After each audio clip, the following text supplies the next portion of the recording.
Week 1, Juno's Journal. It has already been a full week with the Moore clan, as I lay on a large bed with a foggy memory. As I remembered the day before, I jolted my body when I felt hands all over me.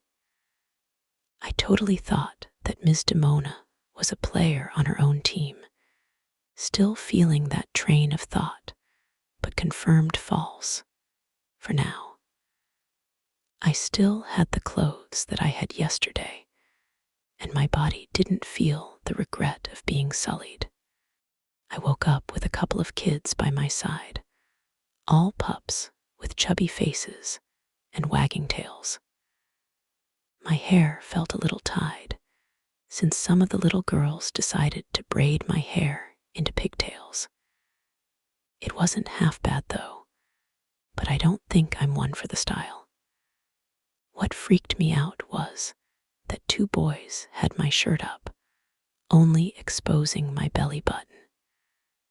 They found it amusing to plop marbles into it, with my natural body reaction shooting them out. I of course stood up with a great bounce. The marbles were cold and filled with the saliva of children. I realized that I wasn't as motherly as Dimona, who was rolling on the floor with a gang of pups on her. She was laughing as the younger pups were biting her ears and tail, rolling on the floor as she cradled one in her arms. She noticed me when she rolled into my leg, but she only laughed as she came up. It was almost time for the children to be released for the day, doing their choirs and jobs for the community. The doors opened with Winnie and Blair waving at the kids, telling them that breakfast was ready. Never thought that being bull-rammed by children would be in the cards today. Infenreals are known to be heavily food motivated. Dimona guided me to the mess hall where her people were being served a free meal. Like usual, the females glared at me, and the males ignored me.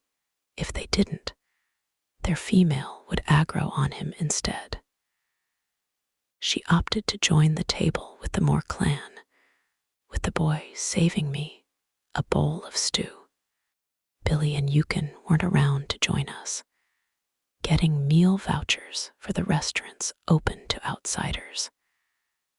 They only ate vegetables and grains, maybe the occasional dairy once in a while. It was nicely seasoned for a free meal. Dimona really treated her girls like her own daughters. After our meal, it was straight to work. Once we were given 20 silver coins, we headed to the stables. We would be joining the numbers of their own crew. Managing 4 wagons full of supplies would need extra manpower. Blair would be joining us, taking the first wagon with Goodboy. Fen and Finn would pilot the second, while 2 Infenreals took the third. It took some time and yelling, but Bullwag convinced the party to have me as his co-pilot, saying if he didn't protect me, then 3 angry women would storm the castle. Before we even exited the drawbridge, Machi was waiting on the other side of it, waving at her man. Dimona took some convincing to include her, only offering 2 silver for a flakier. She didn't hesitate to accept, pissing the girls off with a long and wet kiss with Reinhardt. Including Machi, we would be a party of 20 strong, with the 11 WOF members acting as deterrents for any raid parties. We should have been 30 from Dimona's thought, but the 20 of us were the only people she could spare. The first 8 hours were quiet. No raiders or monsters in sight. Once we got to the trail, the ascent up the mountain was another story, with the hint of frost blowing. We had to be ready, for a sizable pack of ghouls had us in their sights. Scene Day 7. Keep cool, Juno, Bulweg said as he tried to temper his own fear. The party was just singing just a moment ago, but the cheery atmosphere was interrupted by the eerie laughter of maidens. The foot soldiers ready their arms, making sure to hurdle the wagons. Everyone stop. Line the wagons in two and surround them. Blair waved her hand with the command, with Fen slapping the reins of the horse to move to her wagon's side. The wagon in front of Juno and Bulweg stopped on Blair's rear, with Bulweg copying Fen's actions. The ground team rushes to the wagons, guarding them without any openings. The wagons will make us look big. Don't show any weakness, Blair said as she hops down with her battle axe, reading the bite of her blade. They followed her example, hoping out and readying their weapons for battle. Juno wasn't a weapon wielder, but she was supplied with a short sword to look like a fighter. Mages make barricades. Bunny to the right and Cena to the left, Blair commanded, Cena rushing to her side, while Juno prepared her words of power. Eradicibus fiamis, ad solum compactum, scopum meum velut, arborum liga, fluet aqua quo ego iubeo, percutiat sicut vipera. The two mages commanded their words of power, Juno with her bind and Cena with her water whip. Juno concentrates, envisioning her will within the seed she threw a distance away. She fills it with her mana, making a corporeal funnel within the seed to force it to grow. She knows how big it will be, how sturdy its makeup will be, giving it form. She crafts her magic into a large barricade of vines, weaving them together to make a steady wall. Cena points her finger to her mouth, forming the words as she controls her saliva flow as a water conduit. She charges the stream that flowed from her lips, filling the growth with mana. She imagines her will to rewrite the very nature of physics, telling her whip that she was the only one to hold it like a solid. Once it grows long enough, swirling around the mud-Lyconian's body, she strikes. She whirls her body like a dance, swiping the water whip at two trees at a perfect angle. The trees fell on top of one another, making a natural barricade. Good, once they come, temper your fear. Ghouls gauge the weakness of their prey. Be silent if you can't hide fear, Blair announced her final command, telling the group to either stay quiet or talk with guts. The laughter grew closer, as did the voice that sounded like they would forever gasp for breath. The trees clearing revealed the enemy, with a mixture of normal ghouls walking towards them on their fours. The necrosis had scrunched their spine, equalizing the balance within their bodies to be avid runners on their fours. They were all different shapes and sizes, with a Boltaris and a Calistocken leading the five. The Boltaris had its guts sagging on the ground, an enigma of where was the hunger fueling this creature. The Callisto had a missing jaw, but its neck evolved to be a narrow opening with the bones acting like teeth. The Callisto barks orders at the pack, having them probe the group by circling around them. The ghouls weren't focused on the horses bound, having an appetite for sentient flesh. A nibble one eyes Machi, rolling as a form of quick traveling, lacking its legs, for they were consumed. Machi follows its erratic gaze, failing to not show fear. It rushes her with its powerful front arms, stopping its tracks when Reinhardt locks eyes with it. The crawler hissed at the two felines as it backed away, flicking its cat ears as it mirrored them.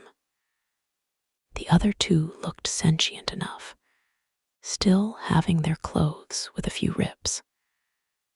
They gauged the party of women, unnerving them as they realize the newly converted are their own.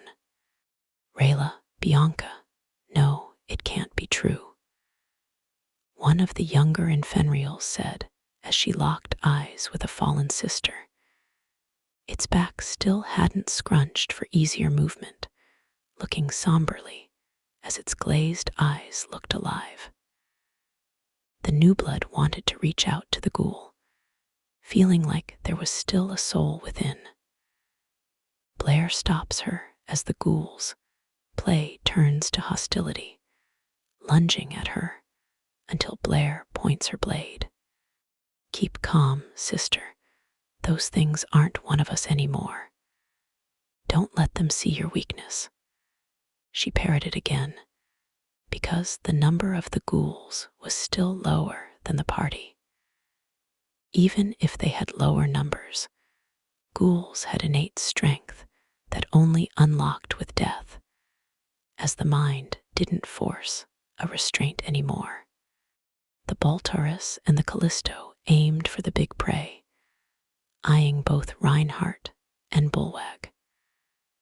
They liked their white tongues with the thoughts of their flesh, roaring with their deformed bodies. The Callisto stood on its legs and straightened its back for intimidation, being 2 feet taller than Reinhardt. The female Infenrials sweat with nervousness. With any crack within would have the beast charge. The Baltaurus circles to the left, as one of the Infenrial's ghouls walks normally with it. It still tried to play the part of a sister, smiling naturally, as one did when a reunion with a loved one happened. They held their fear, adequately seeming like bigger prey for the group of ghouls. Then, the unnerving laughter of maidens crawled out of the forest. It waved its body out of curiosity about the meal she saw, flicking its rabbit ears with sentient thoughts. It rushes quickly through the distance, zigzagging like an insect with its many sentient-like arms. Callisto screams at the centipede, claiming its bounty over her. It tries to look bigger, a natural instinct it had when it was alive. Yet what continuously rose above it was an amalgamation. With each hunt, it grew in length and weight. The centipede screams like a siren, echoing through the sentient ears. They still had to keep up their farce, but the nose made it feel like their ears would pop. In weight and authority, the Callisto submits to the real leader of their pack, letting her decide if the meal was worth fighting for. It softens its face, looking very much like a free-thinking being as it observes the 20 living. It hums sweetly, trying to rile up the spread by acting in an eerie way. It plays with the vines, crawling on them with every curl it does. Then it moans with satisfaction as it focuses on the little rabbit between the big prey. Juno only froze like a statue as it tested the defenses when the group stood back. It was like a child that wanted to see how its parent reprimanded it, getting into their safe space. It looks at her with her glazed sapphire eyes, contrasting her ruby eyes. Its tangled hair was ashen also, with features of a normal centaulope female. Juno's mind was her worst enemy. What Dimona said the day before was filling her with fear. It didn't help that she read about these creatures, how the centipede preferred to make those with similar features a part of their bodies. She looks closer at the slim waist of its victims intertwined to make its muscles. Little rabbit tails wiggled in delight as it saw the women's resolve. Juno was shaking, but she looked at the monster with a blank face. It took everything within her to muster this feint, causing the centipede to pause. The centipede backs away from the barricade, only showing her sentient body through the vines. She grabs onto the vines like she was imprisoned in a cage, humming with a sweet smile. Then it contorted its face and body language, screaming in agony with the natural pain of a sentient being. Juno lowered her ears, for this action was like looking at a mirror in the future. This act would be her fate if the monster grabbed a hold of her. Death would be the farthest outcome. Her tears started to flow, screaming within herself, for her voice was choked up. The centipede found her fear palpable, ready to risk everything to get its hands on Juno. It pulls on the vines like they were made of string as it hisses with buildup. It signals an attack as it screams like it did when it was alive. Its scream was cut short with the sound of musket fire. The horses all shook their reins, neighing as they stood. Bang! The air cracked as the centipede's ear got blown off, causing discomfort. Everybody, including the ghouls, focused on the individual, a human man who held a dueling pistol. He had fiery red hair that began to gray as he was starting to get older. His hazel eyes built on confidence alone, his body filled with armor and pockets, making him wider than he was already. He looks like the apex of humans, with features of an Olympian god of war. "Come on, you foul wretch, I'm wide open," the human said with a snarl, locking eyes with the hissing centipede. He stood alone, whetting the appetites of the ghouls, who only gazed. The centipede decided that they would be the ones feasting on his flesh, charging at the man from afar. They roared and screamed, shaking the earth as they charged. The other 5 decided to attack the group because there was more to go around. "Let's rock," Blair told her girls and the Misfits. The 5 simultaneously attacked the living with their incredible strength. Blair and 3 others clashed with their fallen sisters, how nimbly dodged their familiar patterns. Yukon and Billy charged their bodies at the Bolterus, making it lose its footing as Xena pulled its legs with her water whip.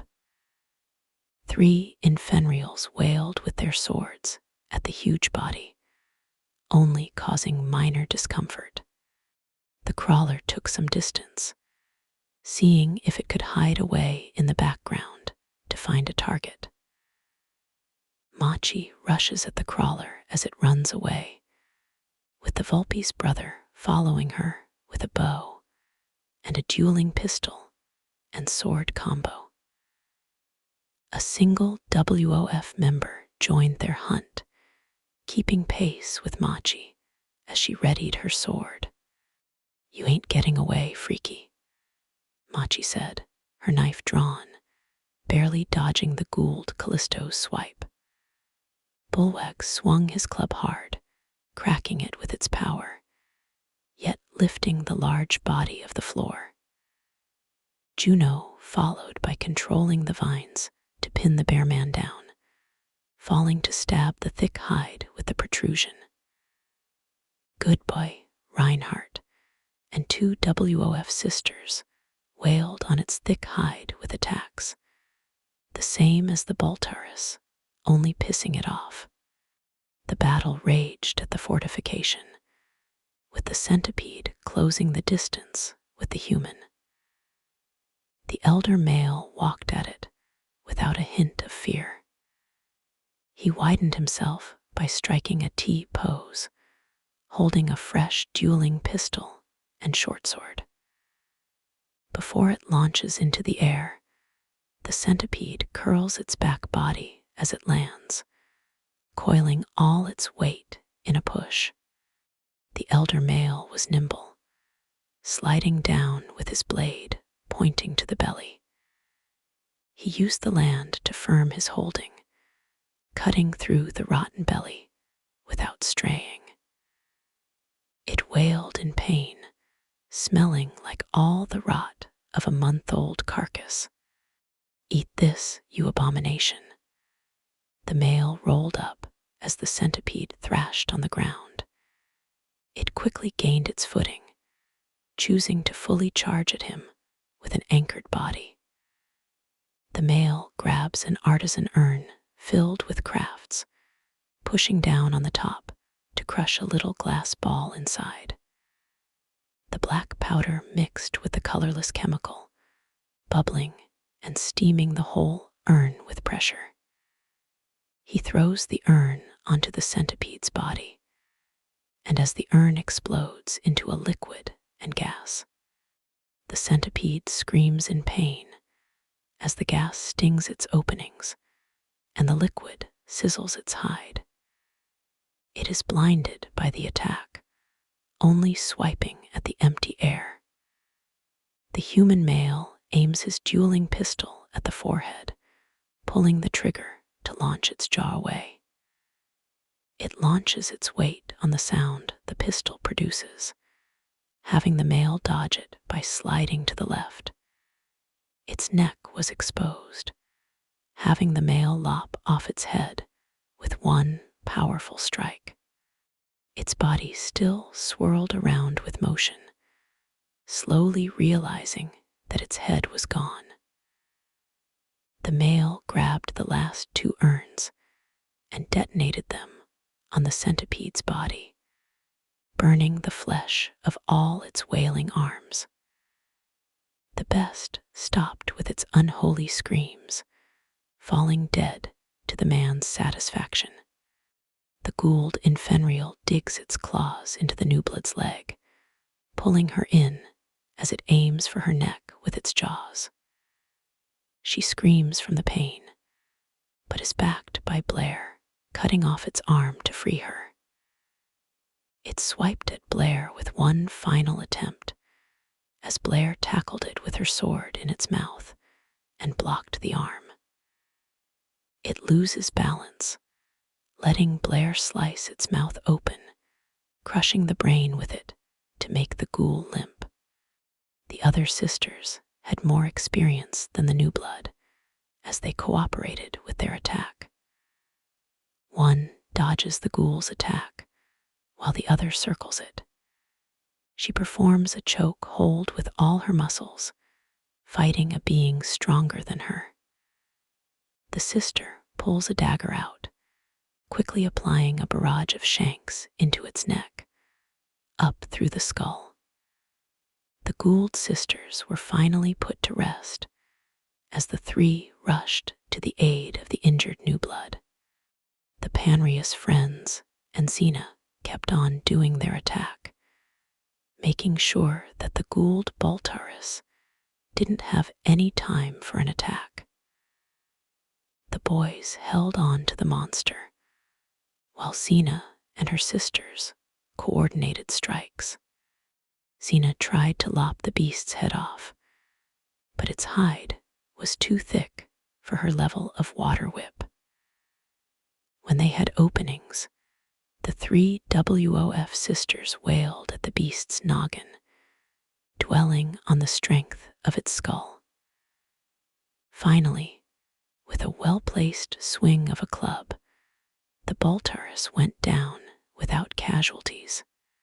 Juno started to sweat from all the mana she was losing, as the Gould Callisto kept on breaking through her vines. Bullwag didn't have a weapon anymore, choosing to choke the flailing monster with his arm's strength. It treated his weight like he didn't have any, launching powerful blows onto the 4 combatants. It had Reinhardt pinned, with his axe only being the wall from a bloody death. Goodbye and the 2 sisters tried to pull its aggro, with one WOF sister being pulled in from her leg. The ghoul dropped its whole weight on the WOF sister's top body, crushing her head like a melon. Juno started to cough up blood, as her body was low on mana, needing another source of fuel. Juno didn't care, as she pulled the Gould Callisto's neck away from Reinhardt with her vines. He crawled away, as Goodbye and the surviving sister lunged their swords into Callisto's neck, pinning it down. Reinhardt charges his swing, loping the ghoul's head clean off. Juno releases her hold with her vines, falling down as she coughs violently with blood. Bullwag and Reinhardt rush to her aid, while Goodbye comforts the wailing of the surviving sister. Juno, you all right, little bun? They both patted Juno on the back, which she lifted herself while dry heaving. I'm fine, but my body was overheating at the end of it. She looks at the pool of blood streaming away from the large husk, with the crimson of healthy blood. When a mage loses all her mana during a spell, their bodies lose the ability to maintain the spell. It uses their soul, but the soul can easily repair itself for later use. The problem was the body, as their temperature skyrocketed, burning up like a dwarven forge. She regretted another sentient biting the dust today, but at least Reinhardt and Goodbye still breathed. Tomcat bully, get over there. The crew heard Machi as she came back from the forest, wailing. Her emotions clouded her brain as she crashed on the forming snow. Reinhardt and Bullwag lifted Juno up, with dread looming on the 3 of them. Fen, that fucker got Fen, she told the crew, which sank Juno's heart. She wiped her blood over her lips, rushing in the direction that Machi came from. Bullwag rushes behind her, while Reinhardt stays with Machi, cradling her in his arms. Juno crashes into every twig, every bush as the cry grows louder. It was the voice of one of the brothers, most likely Finn, from his timid nature. Once she got to a clearing, the scene was evident to watch. They lobbed off the crawler's head, with its claws bloodied and strands of fabric. Fen was being held back by the WOF sister that followed them in, as she hugged him tightly. Fen posted himself on a tree, with deep wounds across his belly and chest. He smokes a rolled-up cigar, his eyes glazed from the coming death. Fen, Juno yelled to him, feeling Bullwag wrap his arms around the emotional centalope. Juno wanted to summon the word of salve out of instinct, but her body was already burnt out. Fen takes another swig of the cigar, choking from his wounds. The WOF sister locks eyes with him, frustration and gratitude looming in her. Thank you, Top Fox. I'm sorry for being so weak. The Infenrial started to build tears, apparently being involved in his critical state. Fen smiles weakly as the glimmer in his eyes begins to fade. Hush now, doll. Couldn't let another hot female die next to me, he said out of experience, making his death mean more than his shallow words. He locks eyes on Juno as she couldn't contain her feelings anymore, wailing like a child. When she cracked, Bullwag started to sniffle, holding in his feelings to remain strong for Juno. It's all right, Squishy. Like I said, everyone dies in the triangle. It's only a matter of when. He started to sound very weak, very tired. It was a treat to meet you. Not many tall centalopes with a nice ass come around us misfits. Fen tries to use humor, but it only went unheard with the noise. Brother, please, don't leave me alone. Finn snaps, reaching out to brother who couldn't hear him anymore. Fen throws his unfired dueling pistol at him. He didn't get a chance to use it. His brother knew what his brother wanted, a final death to honor his body. A bullet to the head would mean that he couldn't get necrosis, leaving his body free to die. Finn only looks at the pistol, hesitating to deliver his brother's nonverbal wish. Minnie, my love pops, I'm finally worthy of coming home. He told the people on the other side as his body produced the final breath. His eyes dilated, with his cigar falling from his lips. His body went limp, freezing in place as he left with those over to order. Finn cries for his brother violently, still watching the pistol to fulfill his final wish. Even if he was in no state to deliver his final wish, Finn grabs onto the pistol. No, no.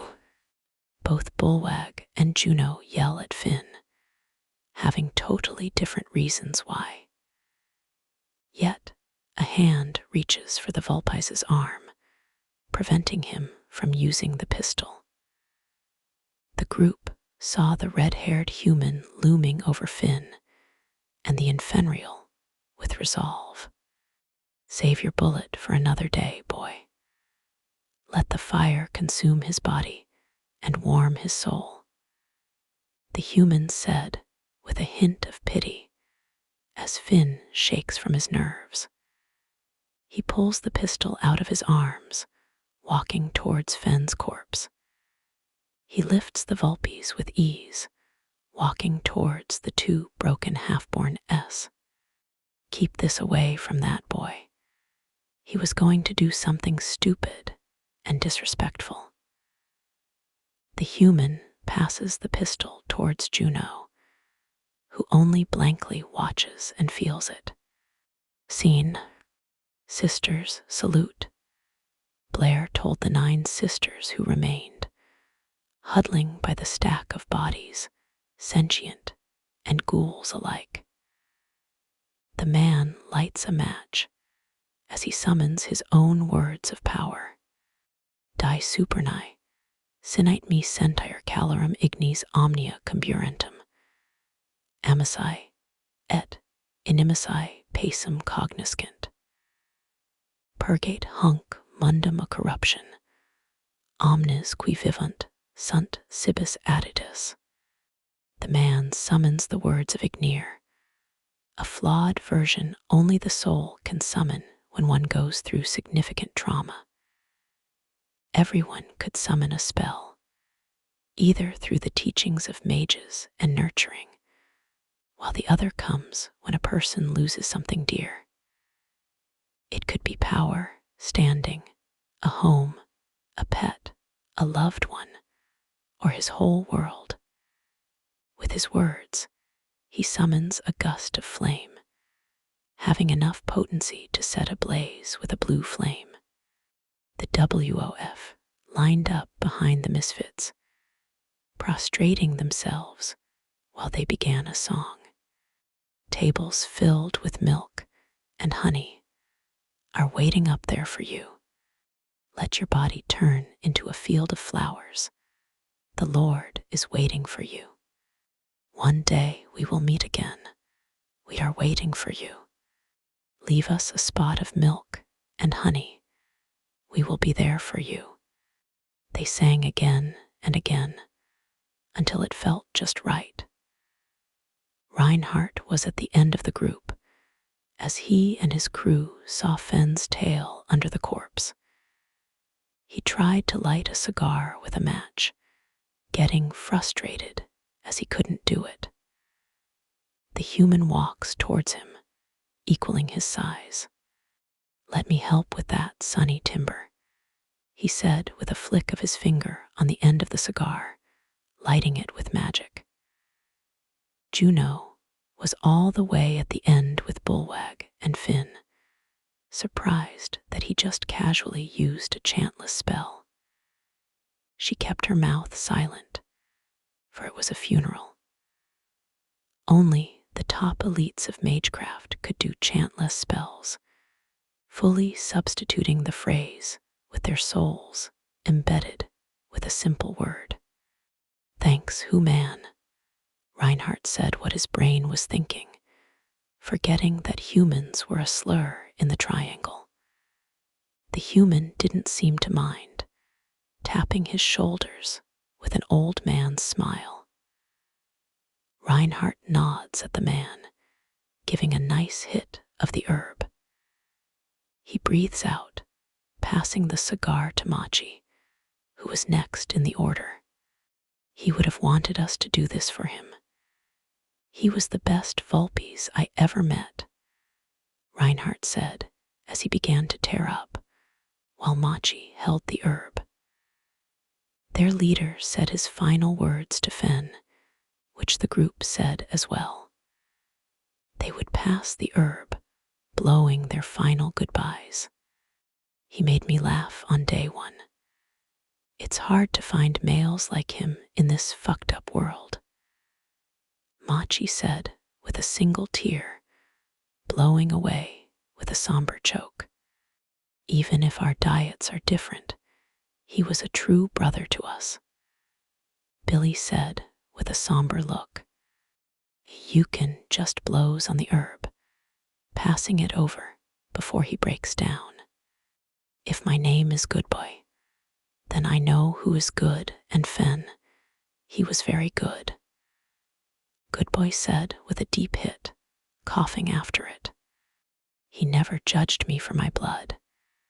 If the world was filled with sentience like him, then it would be a better place to live. Bullwag controls his emotions, blowing calmly as he passes Juno. Juno only stared at the herb, knowing that it was a bad indulgence. Yet that didn't matter now, as she looked at Finn, staring blankly at the blue flame. It was his indulgence, the vice that he did to carry on with the day. Juno takes a big hit in honor of the late Fenn, who she wished to know more about. To Fenn, the quirky Vulpes that I wished to know better. Juno said as she passed the herb to Finn. It took her a bit to realize that Finn wasn't even paying attention to the people around him. He wasn't going to give the cigar a hit, so Juno shakes her head with a tear when she passes it back. Bulwark looks at Finn, knowing that he was broken. He couldn't help him right now, so he passed the herb over. The leader kills it for those who are not here. Bulwark said as he passed it. Each member of the Misfits parroted his claim. The herb was back on Reinhardt's fingers as he casually smoked it all to the bud. Scene. Thank you for the help, Mr. Flamberge. I think we would have had more dead if you weren't around. Blair told the human as she climbed into her wagon, helping Goodbye up.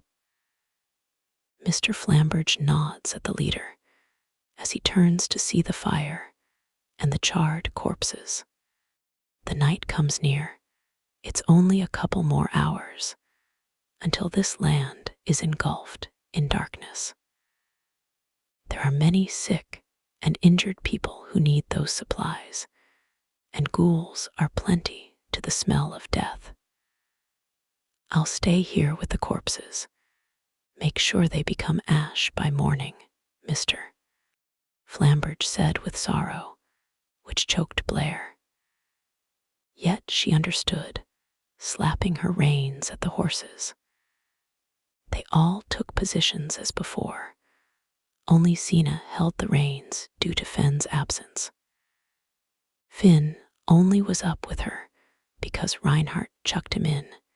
He seems like a brain-dead drone. Juno passes by Mr. Flamberge, feeling like she had a sort of déjà vu. The man seemed to be tired of this mess, tired of seeing the burning corpses.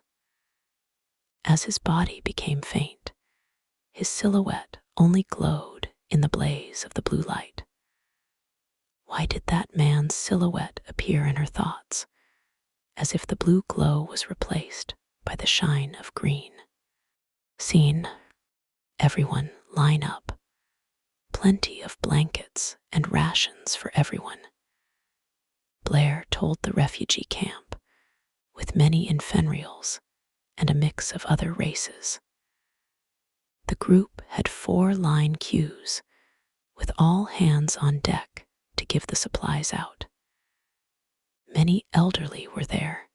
They never knew how to bite. Women were abundant as well, only having men around who were injured or sick. If the men were healthy, they acted like the guards of this fragile hierarchy. Residences grabbed onto their supplies, like their lives depended on them. Where are all the children? Juno said what she thought, having Blair flick her ears from her voice.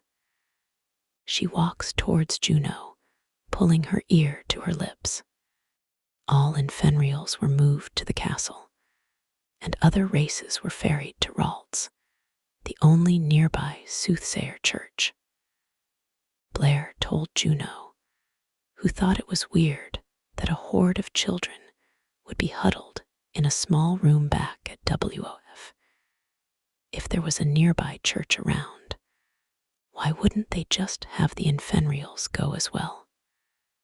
The half-born was easy to read, having Blair sigh as she told the rabbit. Ralts is 2 weeks away, acting like a one-way trip for many of the families. Blair confirmed, telling Juno all she needed to know. 2 weeks is a death sentence when traveling within the triangle, crooks, monsters, and terrain acting as challenges. It was cruel that the nearest church was so far away, but taming the triangle is its own trial. Don't worry, little rabbit. The strongest warriors went with them. Dimona didn't just send innocents to go die. Blair added, relieving the horrible thoughts that Juno was producing. When she was thinking, she saw two guards dragging a body out to the bottom of the unknown. They slung the corpse over, leaving it by the woods. "What are they doing?" Juno asked Blair, with many of her misfit pals having the same question. The WOF sister already knew what they were doing, continuing to give out supplies. "Offerings," Blair said, with a strained expression, ashamed of the action. Juno understands as she bites her lips, knowing that ghouls are roaming around. Once the idea passed, two ghouls rushed out to retrieve the corpse, pulling it in to feast. Blair didn't much care about the centerlope's feelings, grabbing a wooden crate from the wagon. Enough thinking, more transporting. Blair drops the box into Juno's as the latter adjusts her strength to hold it. She didn't have context as Blair pointed upward to the hill. Juno followed and saw a secluded cabin upward with a chimney blowing smoke. All of the refugees were sleeping in tents, yet there was a functional homestead. Lord Flambridge lives up there with his daughter. They need supplies for them as well, Blair said as she went back to supplying the camp. Machi flicks her ears from her vague command, choosing to side with Juno. "She can go alone, Cat. She would actually be safer up there than here," Blair shouted, having Machi retreat back with Reinhardt. Juno took a deeper look at how the supplies were being passed around. The full bloods were getting thanks and praise, while mixed bloods were snarled at. The refugees were giving both Juno and Bullwag the dirtiest of looks, but Bullwag had his strength to remain useful. She sighs at herself, knowing that stare from her childhood.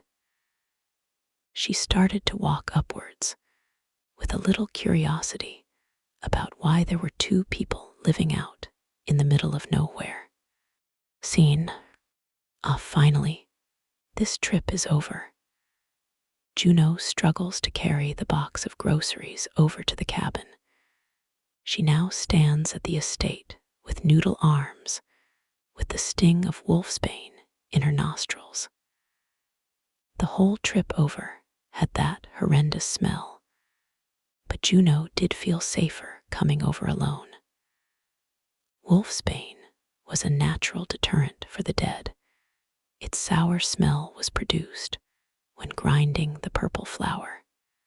It was only an extra couple of feet as she pouted her face from the heavy groceries. With enough stubbornness and determination, she brought the box to the door, plopping it down as she rubbed her back. She then aimed for the door knocker, giving it a couple of strikes. Mr. Flambridge, are you there?" she said as she stretched her back while she rubbed her back, giving her legs a little bounce with impatience.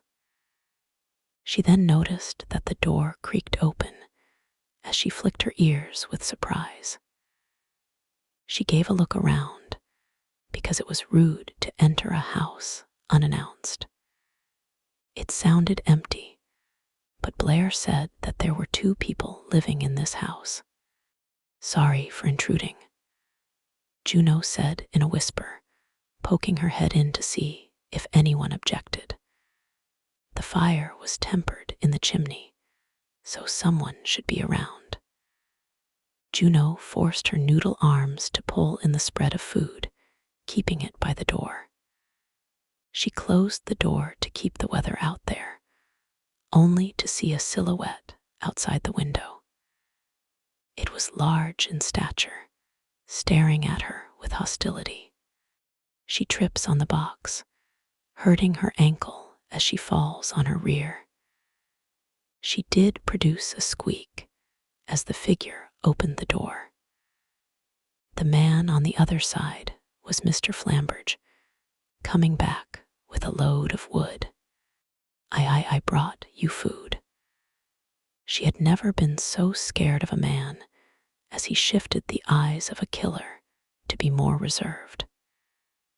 He looks around, seeing the wooden crate, then scratches his neck with guilt. Sorry, Miss Half-Rabbit. I just saw a random person coming to my home, and I just got worried. Mr. Flamber helped the bumbling Centelope up with his firm hand. He lifted her without the need for support, as she felt like she was hovering off the ground. She was still in her crunch, which should have distributed her weight unequally. She knew that this man was strong, but it was frightening. When she felt his strong hands, a quick spark emitted, causing Juno to have some brief discomfort. Mr. Flamber dropped her suddenly, making her bounce on her rear. The dropping hurt more than that weird shock, but his face went scary again. I was only tasked with dropping off food, so there's no need to thank me. So I was planning on just getting out of there. Juno tries to head for the door as she picks herself up. Before she could, Mr. Flambridge grabbed her arm with his firm hand. She didn't see his face. She was too scared to even look at him. The alarms in her head were roaring, like she had entered the den of a great monster. She was choking on her fear, dry heaving as she felt looming death. Stay a little longer. I have an apple pie cooling since morning. I would love to enjoy it with company, he said with an ominous tone, like he was hiding his intent with fake words. He picked her up like she was weightless, carrying her next to the fire to the small table. He plops her down on one of the empty chairs, going through the door opening to the kitchen. Why, what did I do? Why am I here? I need to run out of here. She was filled with urgency, questioning Mr. Flambridge's intentions. It would be wise to run out, but her instincts told her that she would die if she did, die if she didn't. Mr. Flambridge came back, only to whet her appetite with the smell of heaven. He slides down the apple pie next to her, sliding a plate with a fork. The pie already had some slices cut out, with Mr. Flambridge getting a plate for himself. MHH, I can bet that this pie would be the best pie you have ever eaten, Rabbit. It's my mother's recipe, adding a bit of oats to the top for texture. Mr. Flambridge said with honesty, as he slices a piece onto Juno's plate.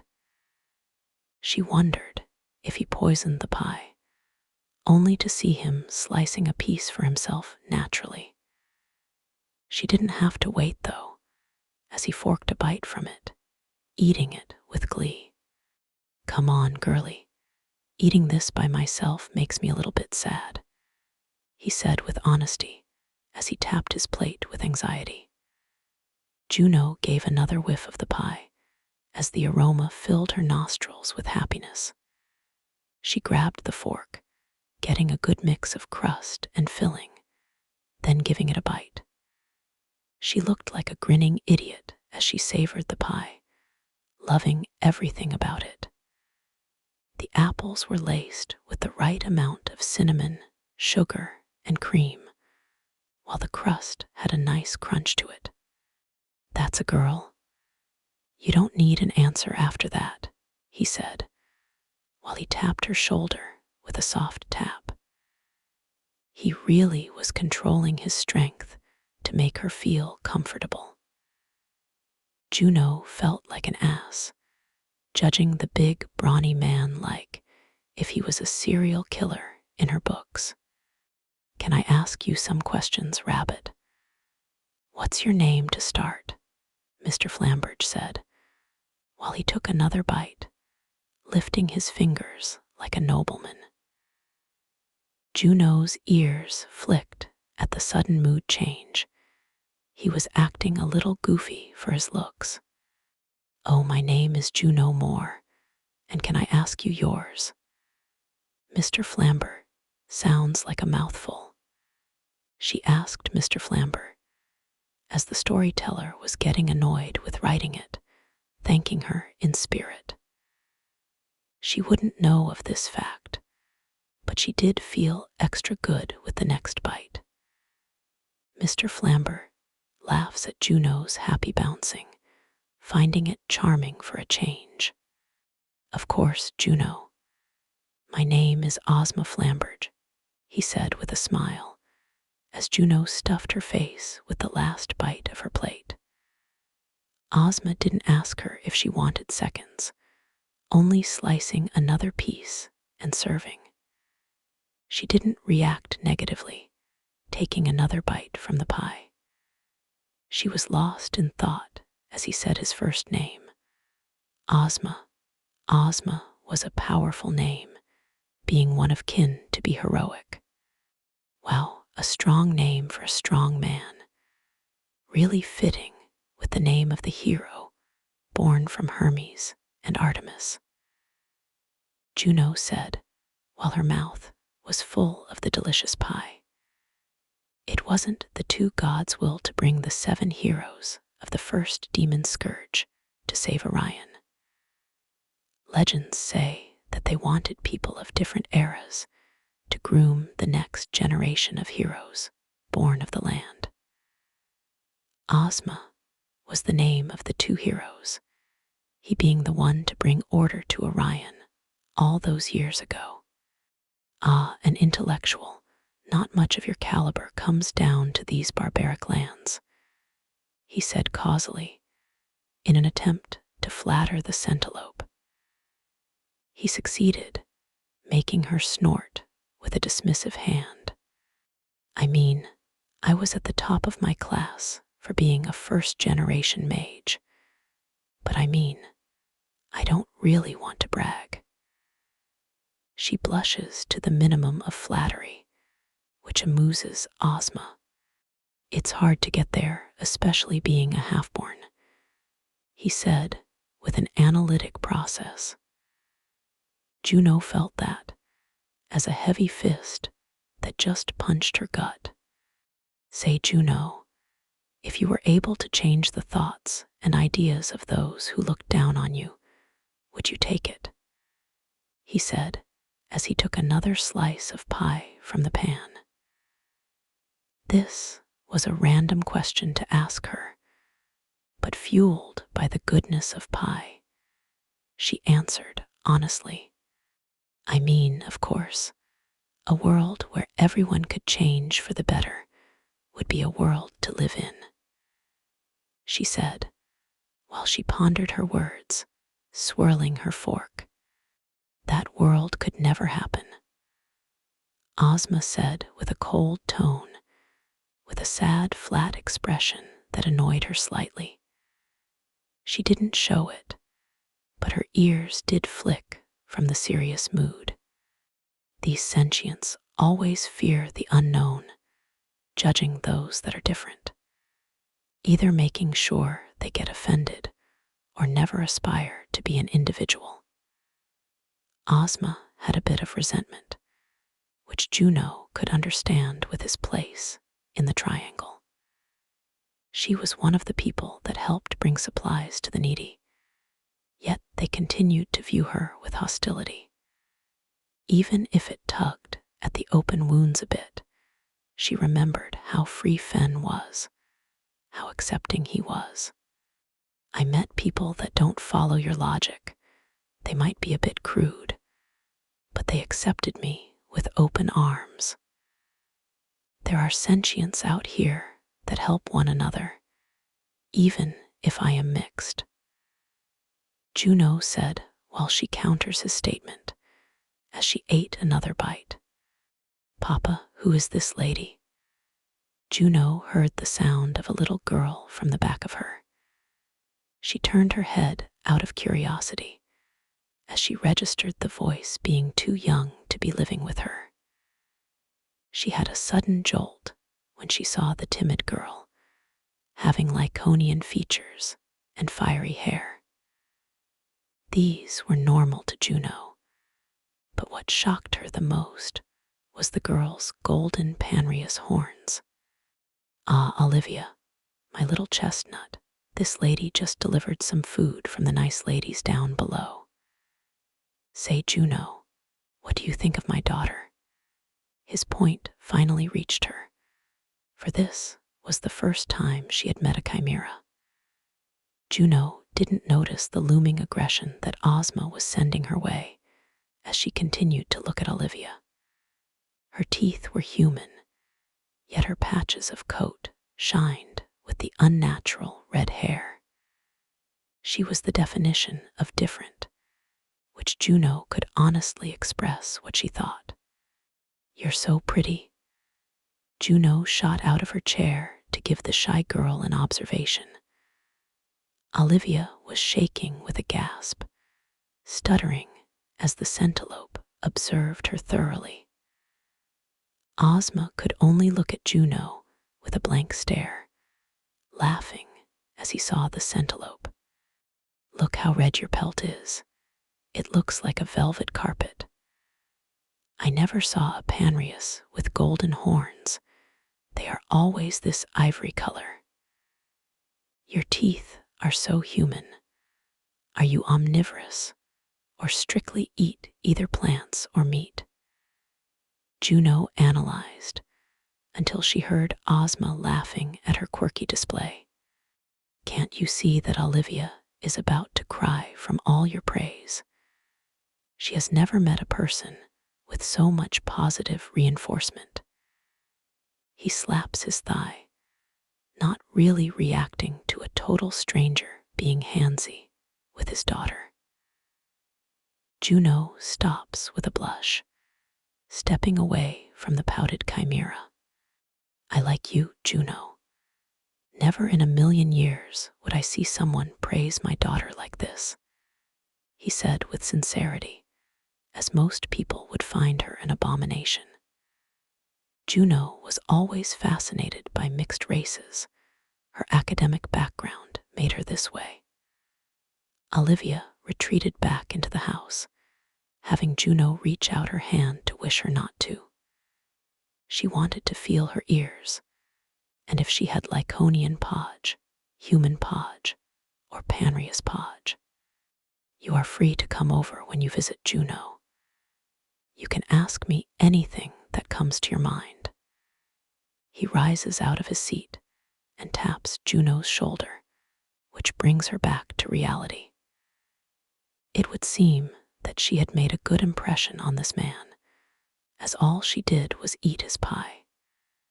She really didn't have anything she could ask of him, but then she remembered the timber spell he cast without a soul phrase. "If you're offering, could you teach me how to cast chantless magic?" Her curiosity and drive to become a better maid made her ears wiggle with joy. Ozma nods at her while he shakes her hand furiously. "For you, I would show you a shortcut, please, Juno. Come visit my daughter and me on a regular basis." He pleaded with her earnestly, making Juno blush from the positive reinforcement. It wasn't a stretch to think that friendly faces for Olivia were non-existent, which fueled her drive for magic and companionship. "Sure, I'll be coming back and forth for a week."